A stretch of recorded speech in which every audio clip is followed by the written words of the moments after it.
I want to welcome you to the final session of our Ohio Statewide Family Engagement Leadership Summit. We are so glad you are joining us on this day of professional learning meant to take family, school, and community partnership to the next level.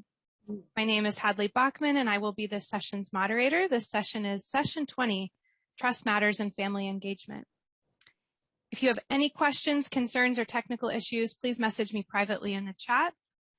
And to ensure that all get the most out of today, for now, we're going to start with all participants with their webcams and microphones off, but this is going to be an interactive session. We are going to be really discussing and sharing ideas about trust and family engagement. So please be ready to participate either in the chat or later on there will be a portion where you can turn on your camera and microphone.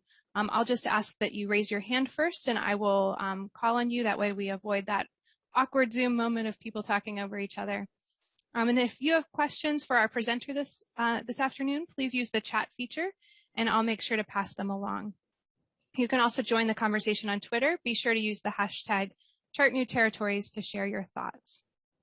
Please join me in welcoming Dr. Karen Stansbury-Beard, Associate Professor and my advisor in the College of Education and Human Ecology at The Ohio State University.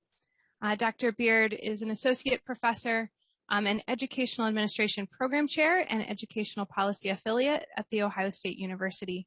She teaches school and community relations, the social and political context of education, positive psychology and educational administration, and leadership inquiry and ethics.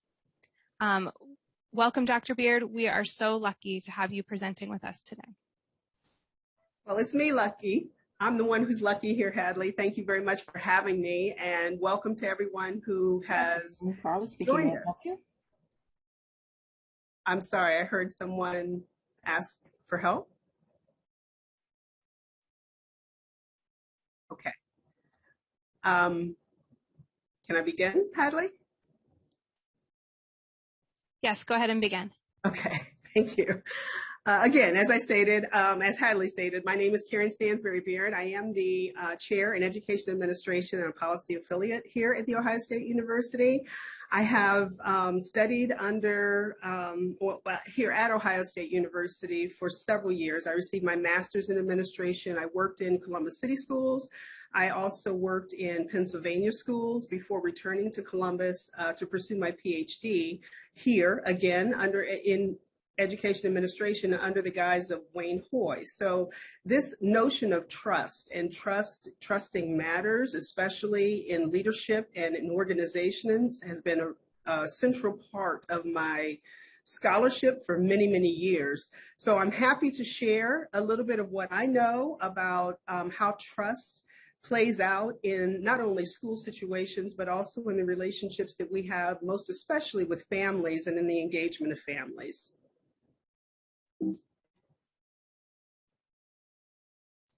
Just to give you a little bit of a brief on how I'm going to approach this topic, of course, I'll first start by defining trust. What does trust mean, really, especially as we think about it in terms of schools and in relationships with those who are in schools and those we serve in schools.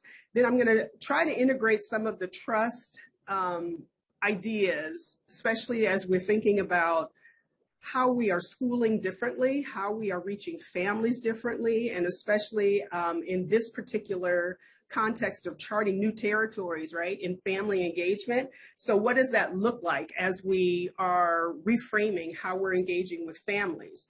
So thinking a little bit about how we integrate trust during COVID-19 and racial unrest that we are currently experiencing throughout the United States.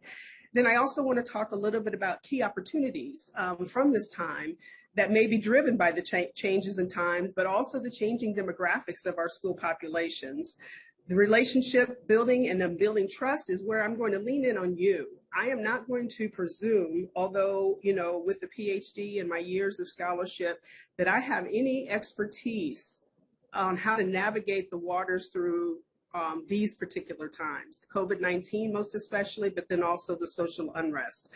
I have leaned into the research. I know what my scholars are saying, my scholar friends are saying about how to move forward in this space, but I also want to engage you because we represent in many ways, all of the facets of Ohio, from urban, suburban, and rural districts all around. So I'm very interested to hear what's working well.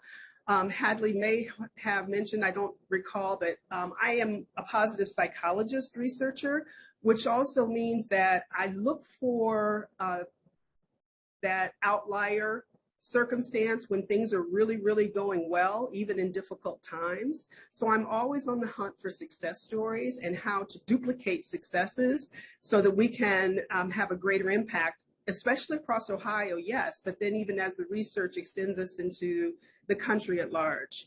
So welcome. I do hope you took Hadley's advice, got something, a comfortable chair to sit in and a glass of water or something comfortable to drink.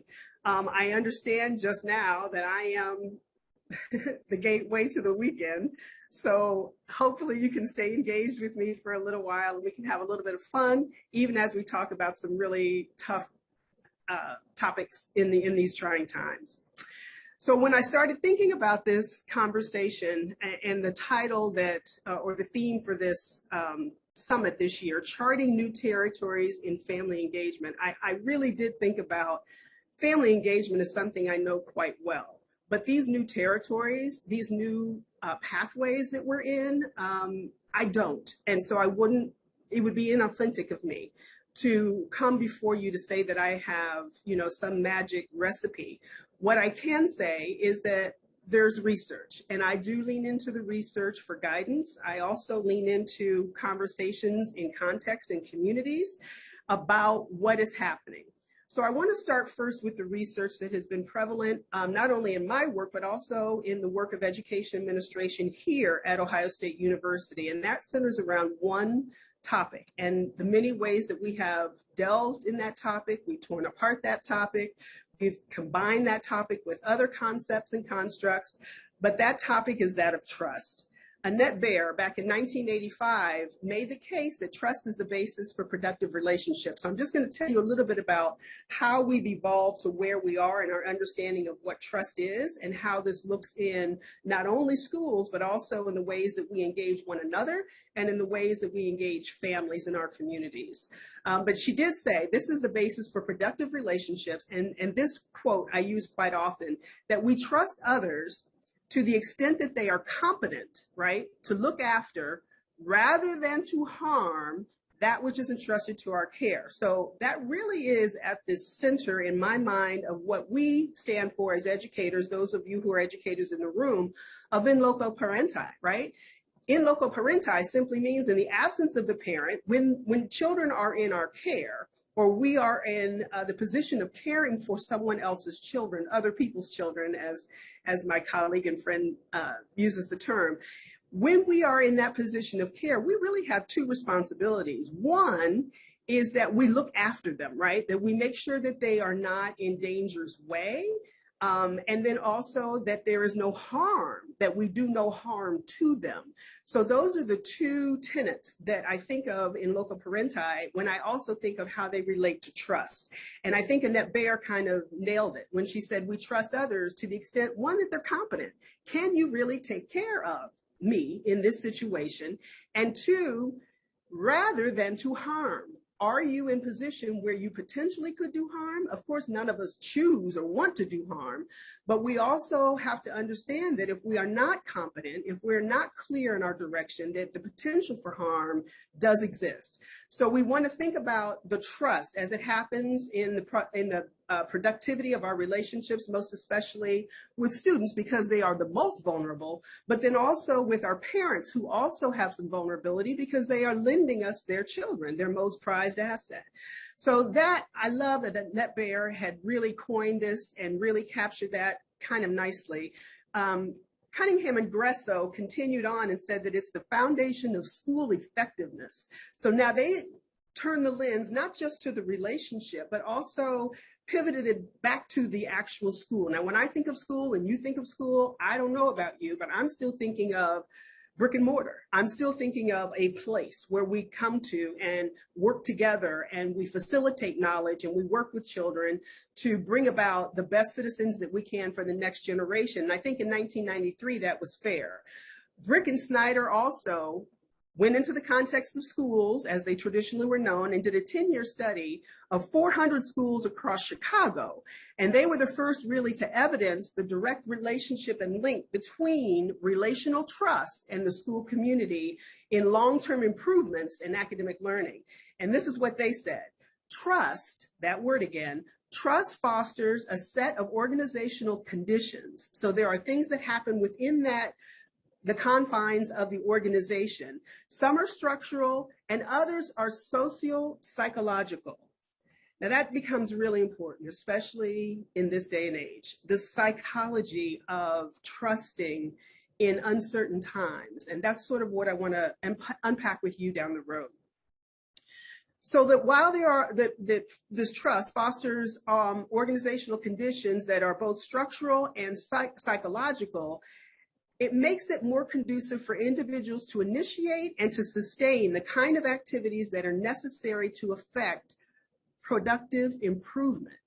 So now that becomes interesting. So if we're talking about, yes, structural, but also psychological, well, then what are those activities? What kinds of things can we engage in that are effective in improving productivity? So at Ohio State, as I mentioned to you, the trust studies are many, all the way back to Shannon Moran and Hoy. Actually, Roger Goddard did some studies. If you're familiar with Ohio State and the faculty here, you would probably know the name Roger Goddard. Megan Shannon Moran, Roger Goddard, Anita Woolfolk-Hoy, myself, Wayne Hoy, we have all been engaged in some aspect of these trust studies. I do believe mine, and maybe one recently of Roger's, was one of the first to cross the boundaries of considering certain cross-cultural aspects, or specifically for me, within the African-American community, and then again here in 2020 within the Latinx community. So this notion of trust has been ongoing at Ohio State and has been a cornerstone of a lot of the research that's come out of Ohio State. Megan Shannon Moran and Hoy in 2000 defined trust as one's willingness to be vulnerable to another based on the confidence that they have that the other will be benevolent, reliable, competent, there's that word again, honest, and open. So those 5 tenets are the tenets that Shannon Moran and Hoy identified. And I'm going to go through those a little bit down the road here, but I just want to take you through a real quick walk of how we got to where we are. Hoy and colleagues, including myself and Tarter in Alabama, reinforced each other in the conclusion that faculty trust, the trust of faculty and students and parents, enhances the student's achievement. Hoy also theorized that trusting others is a fundamental aspect of human learning, because learning is typically a cooperative process, and distrust makes cooperation virtually impossible. I push the limits on that just a little bit. Of course, what we are designed to do as researchers is sort of feed off of one another in a productive way, or build off of one another, I guess is a better way to say it. And I looked at this idea and notion of a fundamental aspect of human learning, and that being in trust. And when I speak about positive psychology, one of the tenets I revert to many times is that of flow. I'm not going to introduce flow here to you today, but it's a conversation we could have at another time. But in that flow theory, they talk about taking challenges, and the way that a person stretches themselves, both physically, artistically, academically, intellectually, is being comfortable enough and feeling safe enough in an environment, trust the environment enough that they can take a risk or take a challenge. Without that, you really cannot grow, right? You cannot push yourself to see what capability you have beyond what that is that you already know.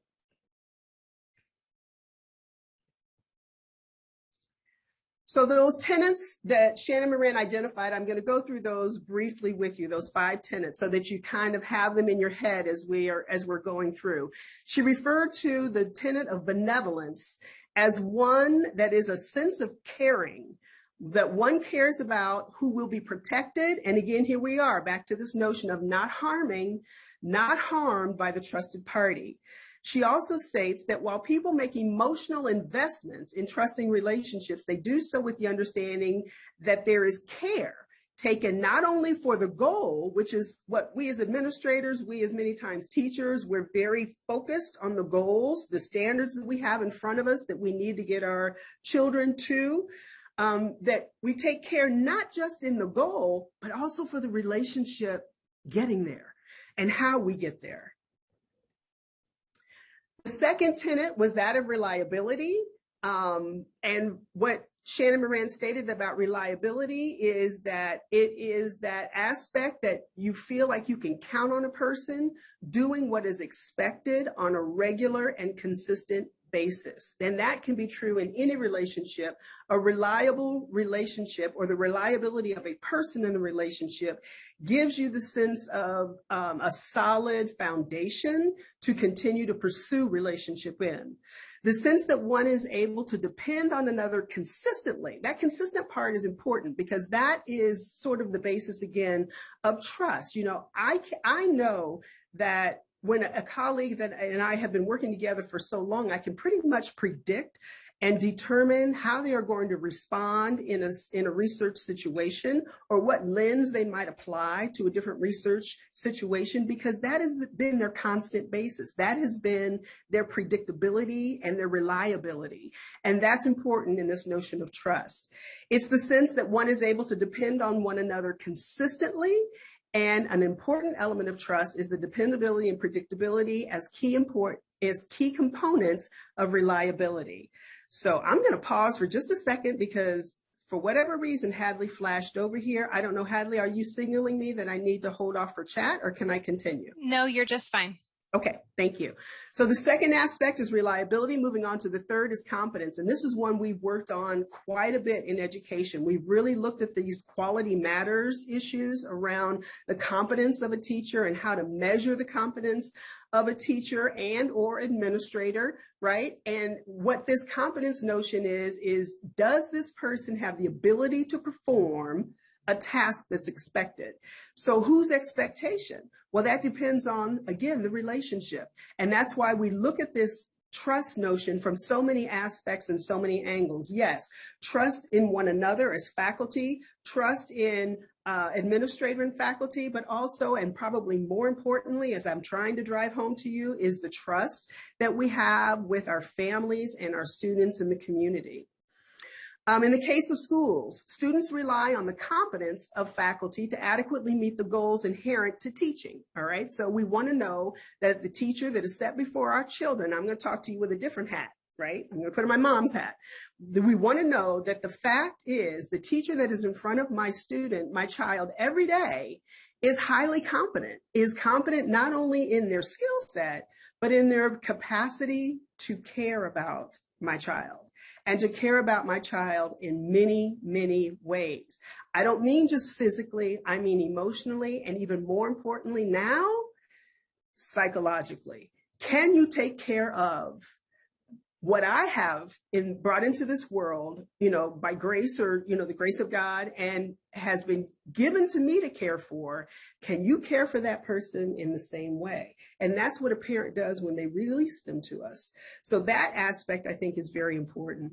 Teacher quality involves not only knowing the knowledge of the subject matter, but the skill with which they impart it, the sharing of knowledge, which is most often measured in learning that is acquired. So when we have students who aren't learning, it may not necessarily be all about what the teacher knows. It could be in how that is being communicated and or if the student is able to receive it, which then goes back to that whole context issue of whether or not the child feels safe, psychologically, emotionally safe enough with this individual to take a risk in order to learn.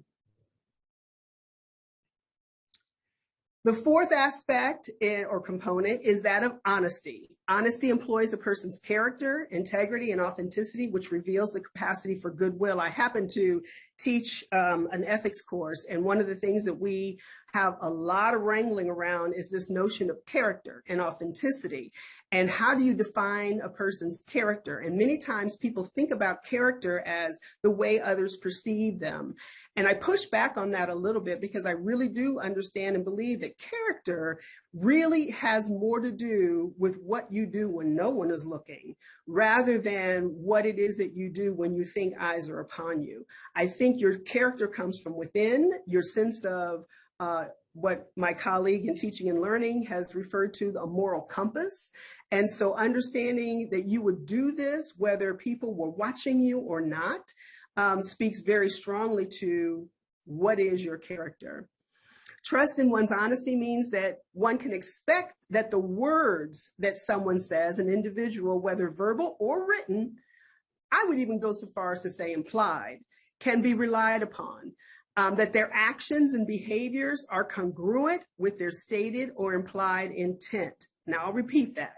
That their actions and behaviors are congruent with their stated or implied intent. What that means is when a person says one thing and does another, then trust is compromised.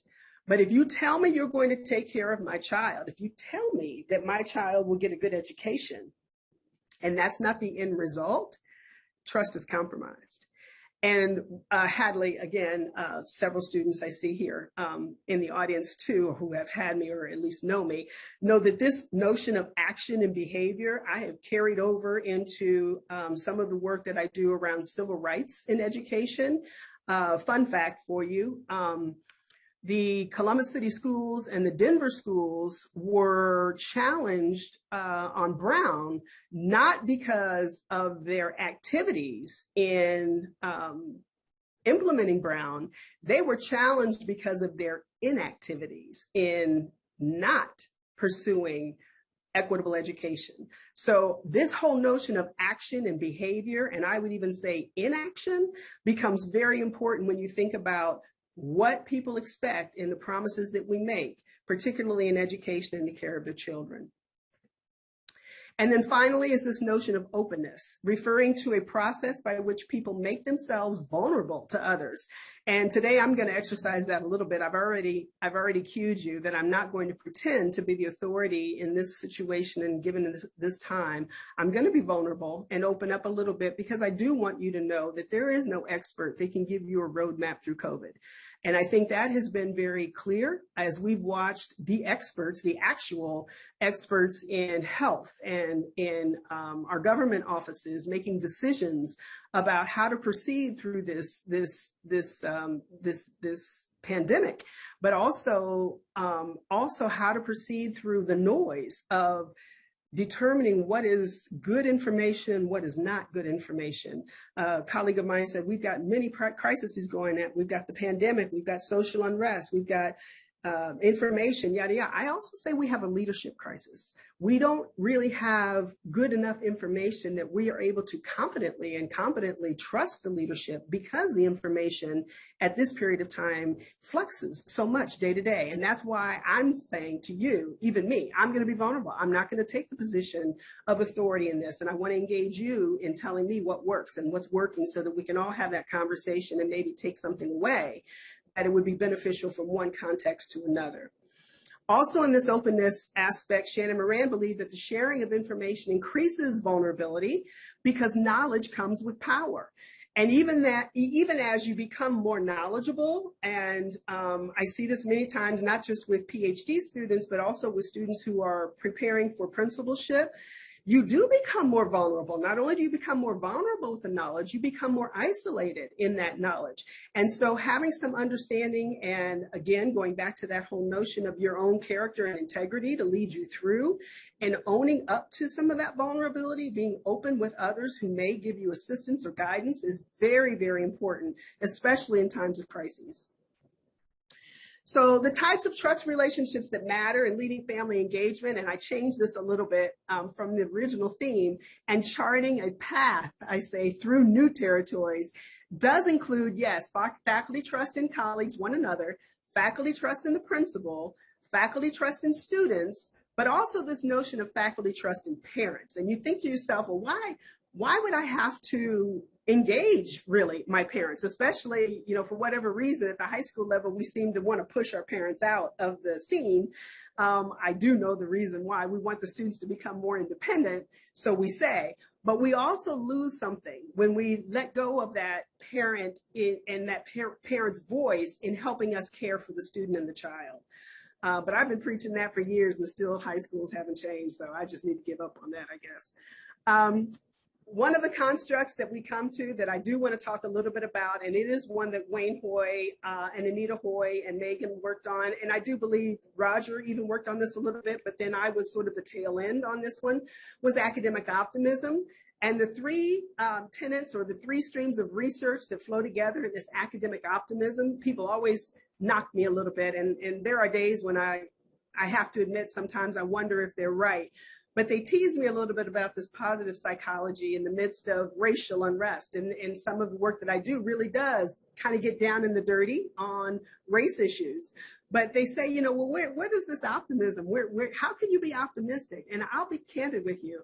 I do think that critical theories are very important, especially as we piece apart what has happened over periods of time. But I don't allow, especially my students, to stop there, especially my policy students. I want them to know what the situation is for sure. I want you to see it very clearly and know what it is for sure. But then in the framing of policy, I want you to think about how can we make this better? What is the optimistic lens that we can put on this? What is the optimistic or positive push we can put on this? Because honestly, in this work, and in this day, if I weren't optimistic, think about the alternative, right? I just can't sit in that space and still be able to function at a very high level, but also be the inspiration and the support that my students need and my colleagues might need. If I stay in that space of not just the critique, but the lack of willingness to look for a positive outcome or solution. So academic optimism is one of those. And again, it's Wayne Hoy's construct. I pretty much give him credit, even though a lot of us had our hands in it and worked with it. They concluded that bringing these three streams of research together, an academic emphasis, again, that's focusing on the goal, those standards, those things that we know we have to get the children to understand and to possibly perform over. A sense of collective efficacy, which is in a faculty, a sense of us doing this together, or even a sense of collective efficacy within a classroom, a sense of a teacher and her students doing this together. But I'm going to go even further and say that sense of collective efficacy with families, saying that you can reach into parents and uncles or cousins or older brothers and siblings and create some sense of community or collectiveness that you can work on a task together for the benefit of the child. And then finally is this absolute trust notion of teacher trust in parents and students. And people say, well, why is that one? Of all of the things that you talked to me about, of all of the things that we've talked about, trust in colleagues and in students and in faculty, why is this one so important? And here's why. And here's why it becomes important even now in COVID. Because this notion of teacher trust in parents and students is really centered on the notion that a teacher trusts a family, especially the parents, that they will not undermine their work, that they will partner with them in their work. Now, that is not an easy thing to believe when you don't know your parents, when you don't have an understanding of the community that you're serving and or the students that you're serving. So I'm just going to put a pin in that. We'll come back to that in a minute. So these three streams of research work together and they provide a richer and what he called a more direct explanation of how schools enhance student learning, yes. But then they furthered that these streams also are tightly woven and simply reinforce one another. And so this is what it looks like. You don't need to worry about those numbers. This is not a lesson in quantitative methods, but I just wanted to show you that this is how it looks. The academic emphasis, the collective efficacy, and that sense of trust in the families work together to create this academic optimism that we've talked about. I confirmed his study through a sample of 14 schools in Ohio, 260 elementary schools, and then following me was a gentleman by the name of Fahey that took it into the high schools and confirmed it there also. We studied 260 full-time elementary school teachers, 58 rural, 112 suburban, 90 urban, all of whom held elementary school license. And although the sample in the study was not a random sample, it was representative of the profile for Central Ohio teachers, which looks like this. 92% of our sample were female, or excuse me, were white, and that is true for the state of Ohio at the time. They were female at 86.9 or almost 87%, which was very close to 88% for the state of Ohio. They had 6 to 10 years of experience in my sample at 21, the state of Ohio at 20, and they were master's degrees. In my sample, again, largely suburban, 62, so they were a little bit more highly educated than the state, which fell at 57. But still, the sample profile was very, very close to that of the teacher profile of the entire state of Ohio. So what does that mean? That just means that now these numbers make a little bit more sense. That when we think about this little star means that that is a significant relationship. There was a significant relationship in the push for academic emphasis, the push for collective efficacy, and that sense of trust over time.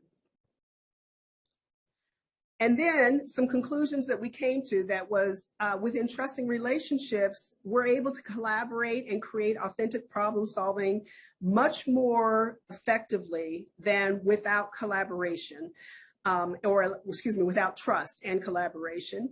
But the new challenge, which complicated the old issues, may, we hope, provide new opportunities. And when I talk about old issues, obviously, the inequities in educational opportunities were exacerbated and bright-lined. If you didn't see them before COVID, you certainly saw them during COVID, in addition to the social unrest and racial reckoning that we are going through. This whole issue of trust is a key component in that dynamic relationship, in the challenges of working across cultures and or racial borders to build trust and provide opportunities for exploration and engagement, not only for parents to come in, but also for teachers to facilitate that relationship with one another so that we collectively are taking care of the child, that you have not turned your child over to me and trusted me with the care that you may or may not feel secure in, and that we can come to some understanding about what is best for your child over time. So that the conversation is no longer just that conversation of parenting or just that conversation of educating, but it becomes a combined combination of what we need to do for that child. An important and sometimes problematic issue with educational discourse has been how to build that trust, right? How to collaborate and the reciprocal relationship between schools, families, schools, faculty, students, of course, and parents. So rather than go into all of this, what I really want to focus on is we have work to do still. We know that. I don't know, as I've said now 3 times, I don't see a clear path. I don't know that there's a clear path. I think things are going to be a little bit messy, and that's part of discovery too. But owning the fact that we are in this situation, we are competent as educators, we are competent as parents, and that we all want to do what's best for our children, I think is a worthwhile endeavor to continue to provoke us and provide the inspiration that we need to continue, especially when we think about that category that still hangs in the lower balance, which is the African American community in terms of their health outcomes, their professional outcomes, their labor opportunities. So in my sections where I work with my students, and Hadley can attest to this, we spend a lot of time talking about that particular issue and how that issue can be addressed. It's not that the other issues aren't important. They are, but I just believe when we figure that piece out, I do believe everybody else will be pretty much okay. Because the other piece that we haven't talked about, and I don't really want to go into here, is that whole issue of bias that permeates the United States culture and continues to permeate. I don't know why this is doing all that. sorry, that continues to permeate the dialogue that we have around schools and reaching students of colors. So what can we do as schools and districts? What can leaders do to build trust? These are some of the things that the experts are saying and have said, but are saying even more now, more resoundingly. Create a climate of professional empowerment. That means helping your parents become empowered in not only their role as teacher in combination with you, but also in their own capability of teacher, even in your absence. Develop agreed upon goals, celebrate successes, listen to, and let me go back to that. Celebrating success is very important. Again, it helps us to mentally shift towards those things that we are able to accomplish, those things we do have control over, and those things that we are able to impact. I see my time is really moving, so I'm going to move a little bit faster so I can engage you as much as I can. Listen to take stakeholders' concerns. Investing in people as much as we do process is important, and supporting professional and personal needs is important. How do we support our teachers? We give them good information. And where is that? I have seen in the last year, and I'm doing a study now currently, we have a special issue coming out in spring around education and what we have learned during COVID. That is going to be coming out from Education and Urban Society in spring. So I will also give a link to Hadley and to Tom a little later to look for that, but that will be coming out in spring. And it's a group of researchers, of which I was one, that we started looking into what are the issues that are really driving education during COVID. One of them in the ways of supporting teachers has been online communities.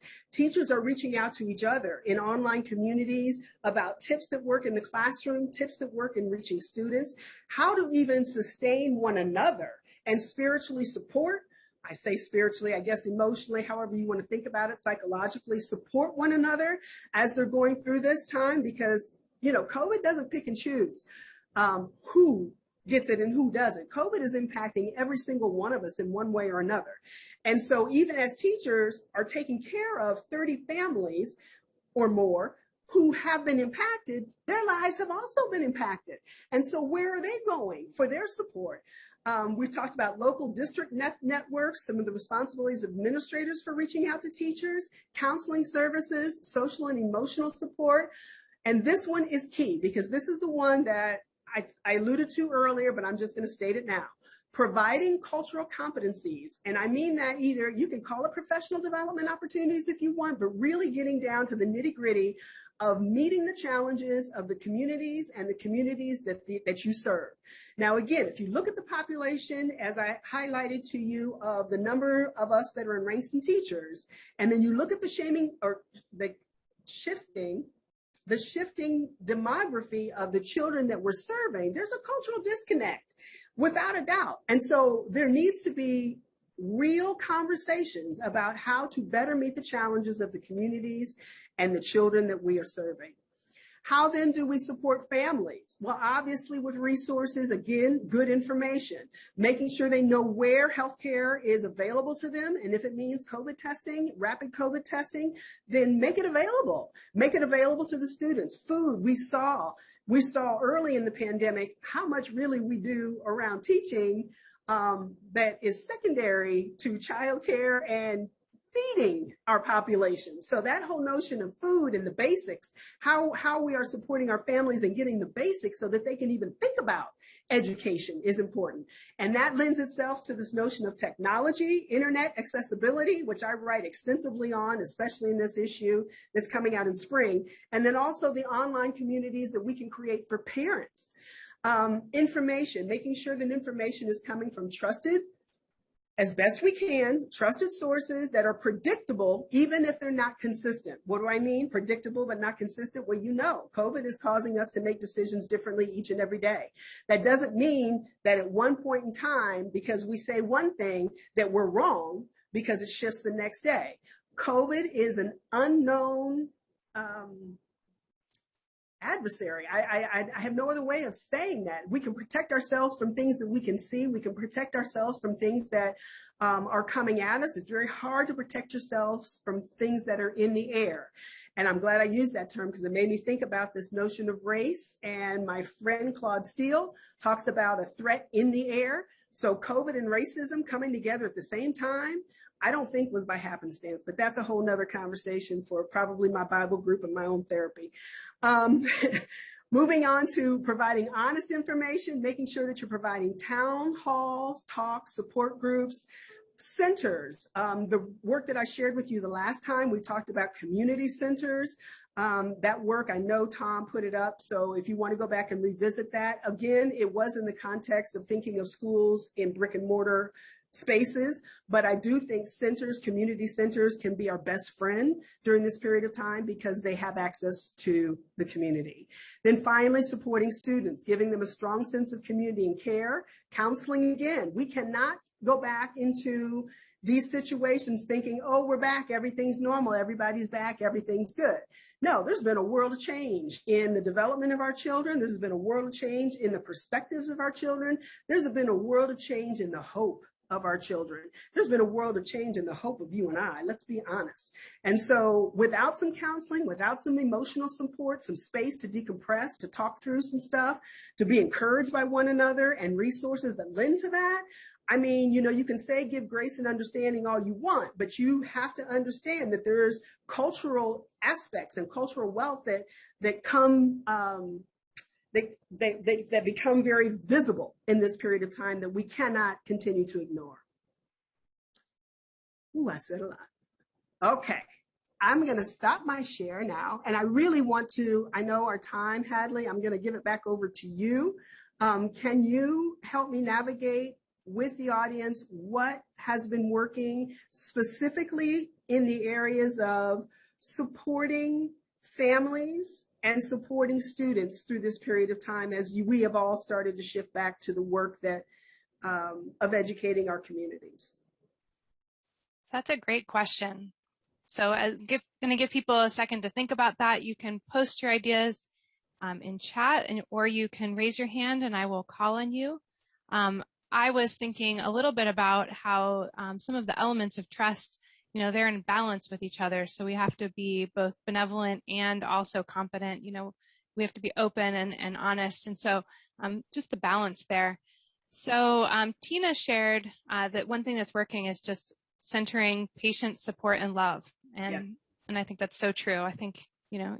Yeah, I agree. I would tell you in some of the work that I do with graduate students, a lot of them are in the classrooms because they're here getting their principal license or their professional license on some levels. And many of them have said, you know what, when COVID hit, we scrapped the curriculum. And there are days when we don't even get to the curriculum because we are really involved in care, self-care. So to your point, I very much appreciate that. On the other hand, you know, I'm concerned. So what does that mean at the end of the year? Is COVID going to protect us from the standards and the growth measures that we're being held to? I don't know. I don't know. So that's why I'm asking, you know, for your input. How can I, let me shift this to ask you, how can I bring even more information to the student population we serve here while you're sharing it with one another in the context of this conference? Oh, that's a great question. I'll have to think about that one. I mean, I think that on a, you know, putting my student hat on, thinking about the support I have from an advisor like you, you know, if we translate that into the schools, caring about each one of our students in that same way, you know, having that adult who cares about them in the school and having the family know that there's an adult like that who cares about them in the school. Ina, I hope I'm pronouncing your name correctly. You have mentioned two really interesting comments in chat, and you may not be in a spot where you can turn on your camera, but if you are able to, if you're in a spot where you can turn on your microphone, you've mentioned about transparency with students, staff, and parents and families, and then also you had a thought about town hall meetings, and I'm wondering if those two things connect, how they connect, and maybe just sharing a little bit more about how that practice of town hall meetings has helped in this time. Good afternoon. Thank you so much. Dr. Bird. That was an awesome presentation. Thank you. Is it Ina or Ina? It's Ina, I'm sorry. Thank you. You're welcome.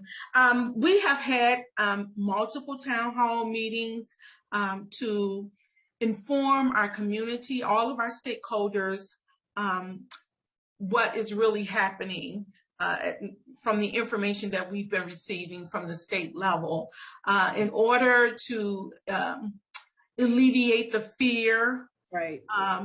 We had to be transparent with the information we were receiving. There was a lot of misinformation out there, and parents and community leaders were just really getting uptight about the information that they were receiving from our administration. So being transparent, being people of integrity, having empathy, and just really showing how much we love people by just trying to stay connected to them. So that has helped us, or it is helping us. We are really working on that across all levels, be it administration, teachers, or even the families that we're working with. I really appreciate that, because I do think, even as I mentioned, the information changes so rapidly, but owning up to, as you say in a town hall, providing this is the best information that we have at the time, and being honest and transparent with people about that, that helps them know that we're in this together, right? That again, very much as I said coming into this, I wish I could give you a roadmap. I wish I could tell you, by Christmas we're all, or the holiday season, that we're all going to be back in classrooms. I can't tell you that. And even as we thought we could tell you that in spring, look what happened. And so I cannot emphasize enough what you have just said as accurate, being transparent and open and being clear with the information that you have, but also saying that this is the information we have that is current and in the moment. Thank you so much, Ina. You're welcome. Yeah. Anyone else want to share anything? I was particularly wondering if there's anybody else with ideas about kind of that balance between demonstrating that honesty and openness that I'm hearing from Ina, and it sounds like you really found something that's working in your school community, with then also the protecting the privacy of students and families. I always found that to be challenging in my work as a school administrator, particularly if there's situations of bullying. And families want to know that we're competent and we're handling it, and you want to be open, but you can't be too open. So Dr. Beard, if you have thoughts about that, or any of the administrators in the room. Yeah, that's a great point. And I will yield to the others happily until somebody lights up or changes their camera. I will just say that is the caveat in being an administrator. We also have a lot of these teacher leaders, but even teacher leaders there's some information they cannot have that you are entrusted with as an administrator. So that makes the responsibility of the administrator even more onus to reach out to families. And even in these situations, as you bring up, Hadley, the tentativeness of being vulnerable when your child has been subjected to, or your family has been subjected to criticism or hardship. That is where the trusting relationship with the administrator and the administrator's call to seeking out good resources for families is key and important. No one expects you as the administrator to know it all, to do it all, but we do expect that you would have enough concern and compassion to find the resources to assist in helping a family or a child in need. That's great. I also noticed on here Sandra Toth and Tina Wallace. Sandra said something about be very vigilant and observe closely, right? And that's of your population as well. Yes, being vigilant of the community and observing in the community, but also your population of students, making sure that your students, when they come in, and they're saying, I don't feel good today, I haven't felt good for 3 days, and they have not had access to good health care, that is a signal, right? You need to pay a little bit closer attention and maybe suggest, get in touch with the parent and have a conversation about where potential resources are to assist the child. Again, Sandra just mentions, I'm sorry, good points. Anyone else? Teresa Foley-Reed?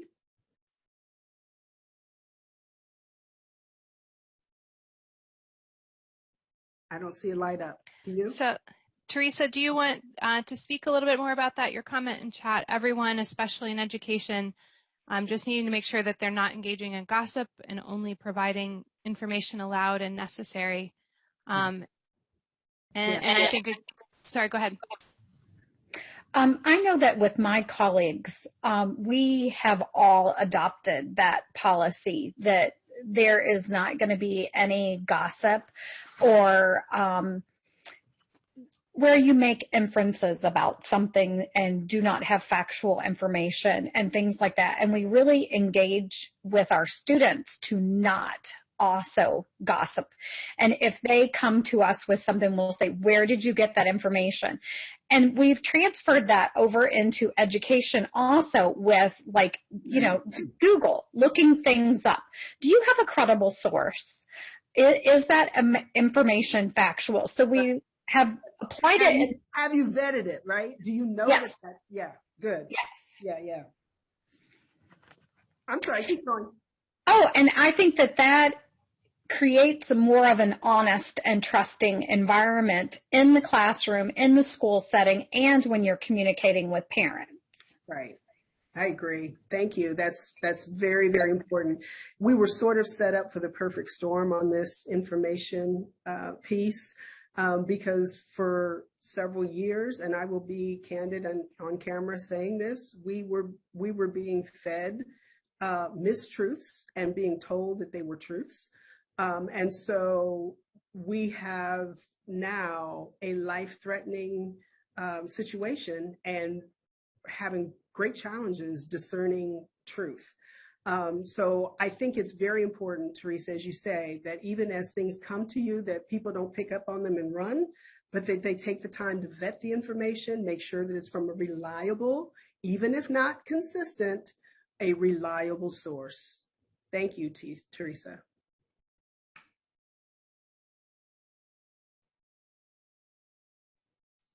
I think it's Julian or Julene.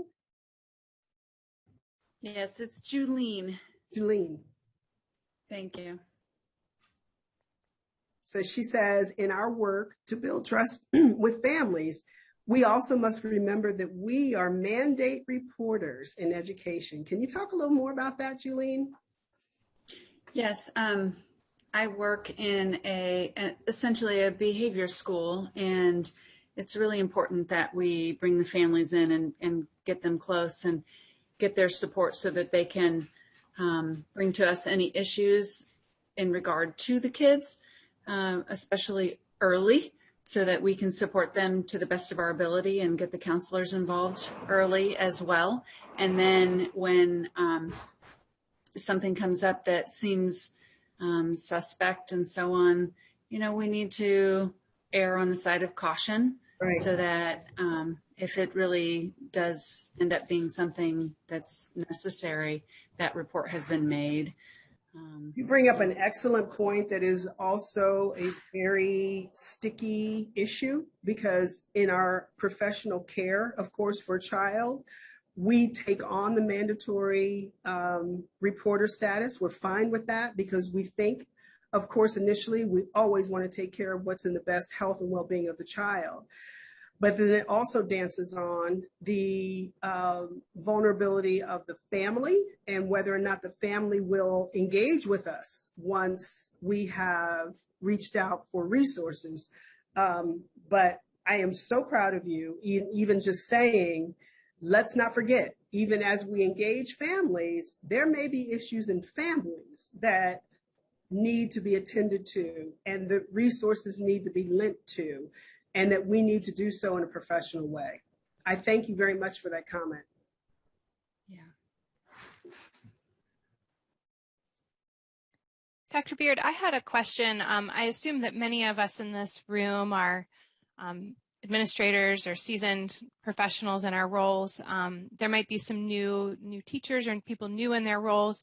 And I think about that saying, you know, don't smile till Thanksgiving, right? You know, you're supposed to demonstrate your competence. You need to back off of that that appearance of being benevolent. And so how can we balance that tension between needing to be competent in our roles, but then also, wanting to show that benevolent side as well? I guess I never really adhered to that, Hadley. I put my arms out and my faith out pretty quickly, sometimes to a fault. But honestly, I don't want my children to be afraid of me. There are times, and I've never wanted my faculty to be afraid of me. I have just been, and going back to this whole notion of transparency that's been a theme throughout here, I have been very transparent about who I am, what I will and will not tolerate in a situation, and who is first and primary in my mind, which is the well-being of that child. I have also learned, though, the well-being of that child means sometimes taking care of the parent.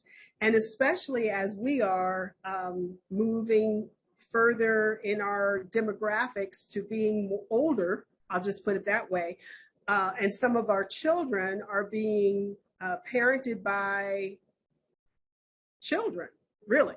We take on the role of not only educating our students in their academics or in their behavior, or educating the parents in resources and what's available to the parent, but sometimes we take on the role of parenting the parent.